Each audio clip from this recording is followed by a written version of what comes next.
Total meltdown in the Kremlin. Vladimir Putin is scrambling as his war machine starts falling apart. Moscow can no longer sustain its so-called special operation, and now the president is passing the hat among billionaires, desperately asking them to fund the war. Meanwhile, propaganda is pushing fairy tales about drones flying through NATO, as if that somehow explains the failures. But reality looks very different. Ukraine is delivering precise, devastating strikes on Russia's energy backbone. While Putin negotiates with oligarchs behind closed doors, Ukrainian forces continue to hit strategic targets with clinical accuracy. The Kremlin's fear, collapsing air defenses, and the undeniable effectiveness of Ukrainian strikes are no longer hidden. They are the new reality on the battlefield. Let's talk about it. Hello, this is Ukraine Today. Maria Farafonova here with the latest updates. In Russia, attempts are being made to justify the leaky air defense in the Leningrad region by claiming that Ukrainian drones allegedly fly there through NATO countries. Over the past week, Ukraine has carried out a series of effective strikes on targets in the Leningrad region, primarily hitting the occupiers' energy infrastructure. The narrative that drones supposedly reached the Leningrad region via Poland and the Baltic states has been actively promoted for several days by Russian pro-war channels and bloggers, including military informant, political analyst Sergei Markov and political analyst Alexei Pilko. There is no evidence to support these claims. Moreover, the Ukrainian monitoring channel Drone Bomber noted that on the days of the attacks, air raid alerts were declared in Russian regions that lie along the route of the drones toward the Leningrad region. You idiots, when you lie about routes through NATO, at least reconcile this with your own official data. Because the picture is funny. Alarm throughout the country, air defense is working, hundreds of shots down, and the drones did not fly over Russia.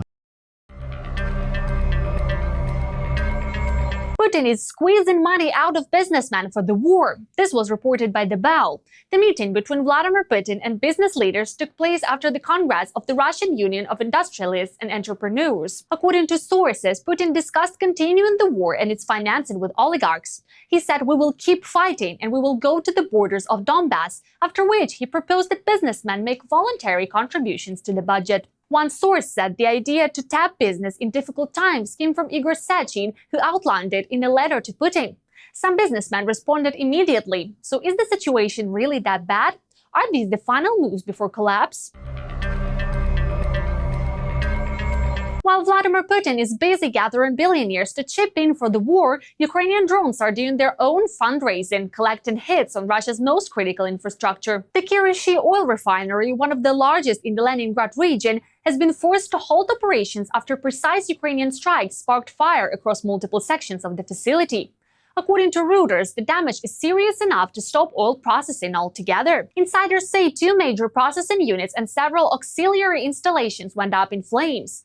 One source admitted it's still unclear how long repairs will take. Apparently, just patch it up isn't an option this time. Meanwhile, the governor of the Leningrad region, Alexander Drozdenko, acknowledged that more than 20 drones were shot down over the area, including near Kirishi, though he carefully added that there is some damage in the industrial zone. As Reuters notes, the shutdown of the refinery could deepen Russia's already growing crisis in oil processing and exports. Nearly 40% of export capacity is already offline, thanks to drone strikes, tanker seizures, and disruptions to the Druzhba pipeline. Ukrainian precision strikes keep landing exactly where they hurt the most, while Russia's economy continues to pay the price for both the war and its failing air defenses. As for Putin's attempts to pass the hat among oligarchs, no amount of forced donations can fix what's happening on the battlefield. Ukrainian drones are proving once again that reality hits harder than propaganda.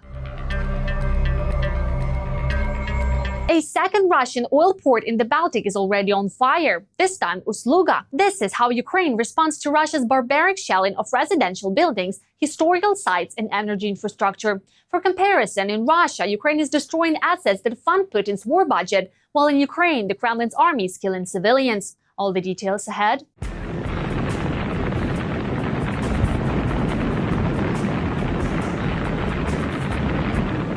The reckoning has come.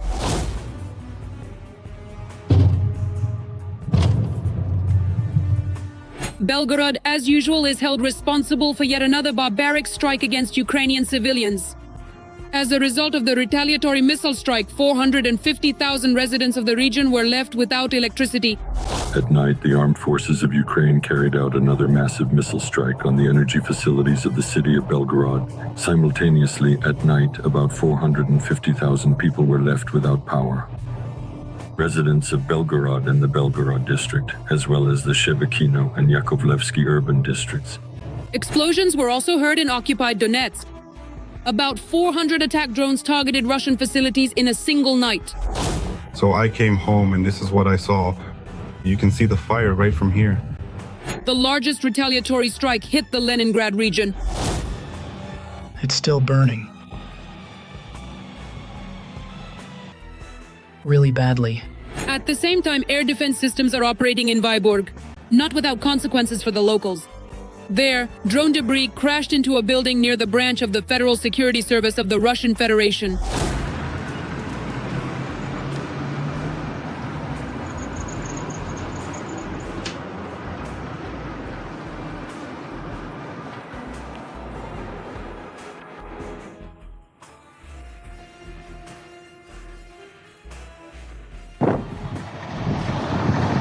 Here is one of the key shipbuilding enterprises specializing in the construction of ice-class vessels and offshore equipment.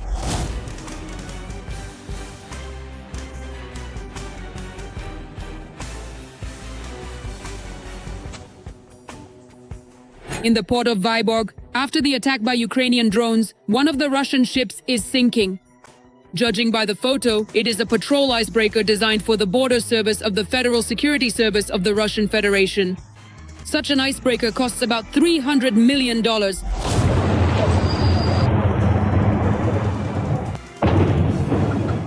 In the port of Ust-Luga, the largest oil transshipment terminal in Russia is on fire. Through this terminal, Russia ships oil products to foreign markets. I was driving here, everything was burning at the oil facility, the port, everything was on fire, and there was military equipment standing on the bridge in Koksoye. This terminal is located about 1,000 kilometers from the Ukrainian border. It is controlled by Rosneft.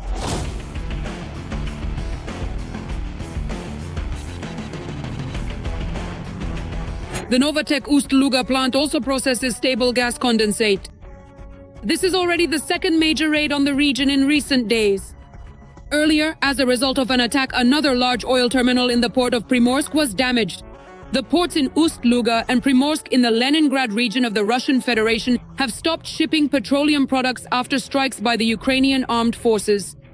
Reuters reports that smoke from the Ukrainian attacks was visible from Finland.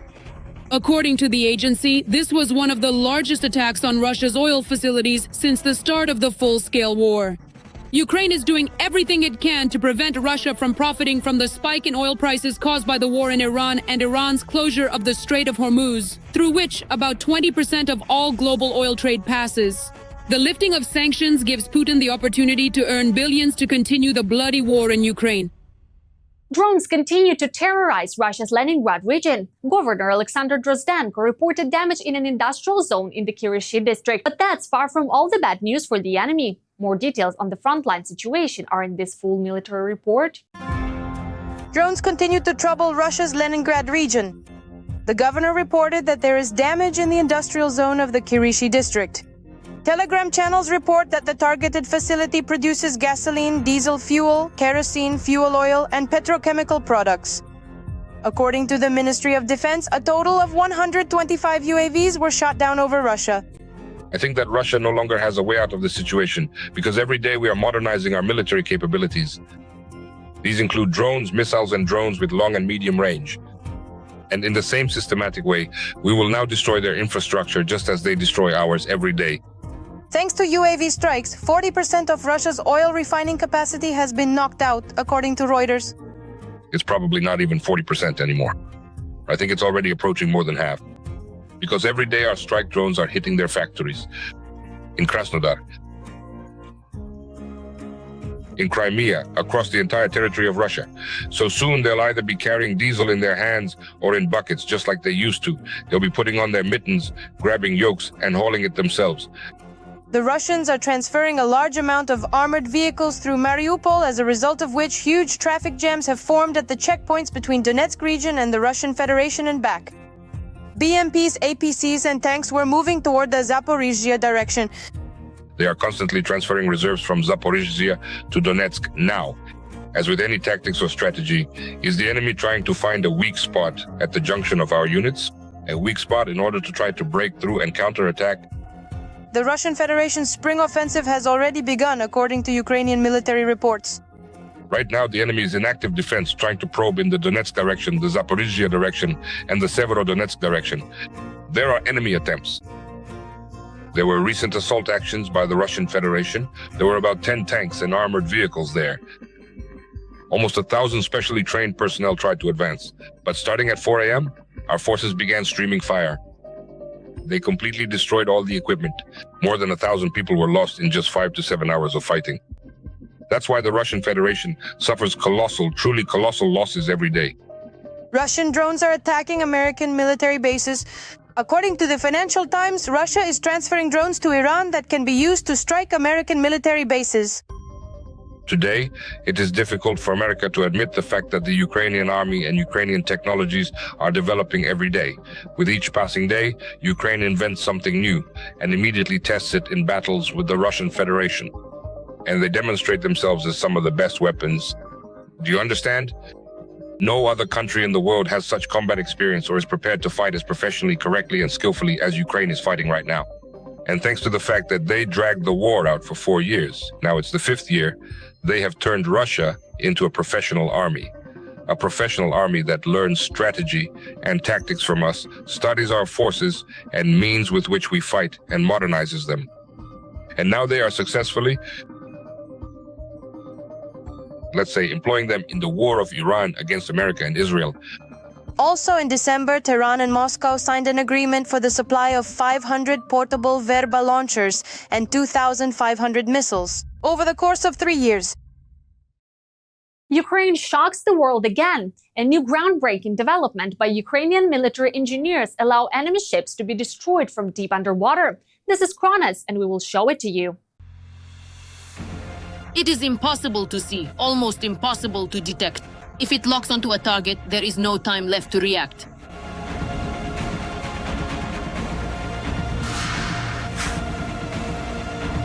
Ukrainian developers have unveiled something that until recently seemed impossible. The underwater stealth device, Kronos, is capable of operating covertly, autonomously, and striking where the enemy least expects it. These are, well, absolute masterpieces of engineering in terms of reconnaissance missions and tactical sabotage operations, or specialized strike drones, both guided and unguided. Kronos is not a classic submarine and not just a drone, but a hybrid platform that combines several functions at once, from covert reconnaissance to full-scale strike operations. The submarine is capable of reaching up to 50 kilometers per hour underwater and up to 80 on the surface, diving to a depth of up to 100 meters in standard mode and withstanding critical loads of up to 250. But the key feature is not the speed or even the depth, but its low visibility. And not just for radars, but also for echo sounders, sonars, and marine radars. Because the hull of the submarine is made of composites, meaning it's not metallic. This means we're not just talking about technology, but about a new level of warfare, where the enemy might not even realize where the strike came from. At the same time, Kronos is not just about stealth, but also about power. The device is equipped with 6 torpedoes capable of hitting targets at distances of up to 3 kilometers, turning this compact platform into a fully fledged combat tool. But perhaps even more important is its autonomy. The submarine can be remotely controlled from a distance of over 250 kilometers, which essentially turns it into a next-generation maritime drone capable of carrying out missions without direct crew involvement. It can carry up to 11 people on board. The minimum crew for the vessel is 3 people. At the same time, Ukraine is also betting on another type of weapon that can shift the balance not just on a tactical, but on a strategic level. We are talking about domestic ballistic capabilities, a field that long remained in the shadows but is now increasingly coming to the forefront. There are 2 major niches in this area. The first is so-called tactical ballistics with a range of up to 200 kilometers. The second is essentially strategic ballistics with a range of up to 850 kilometers.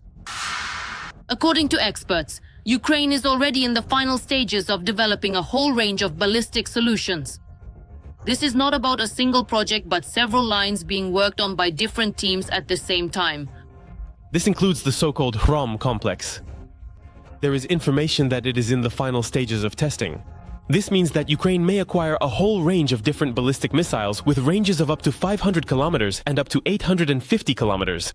And this could become a significant strategic turning point.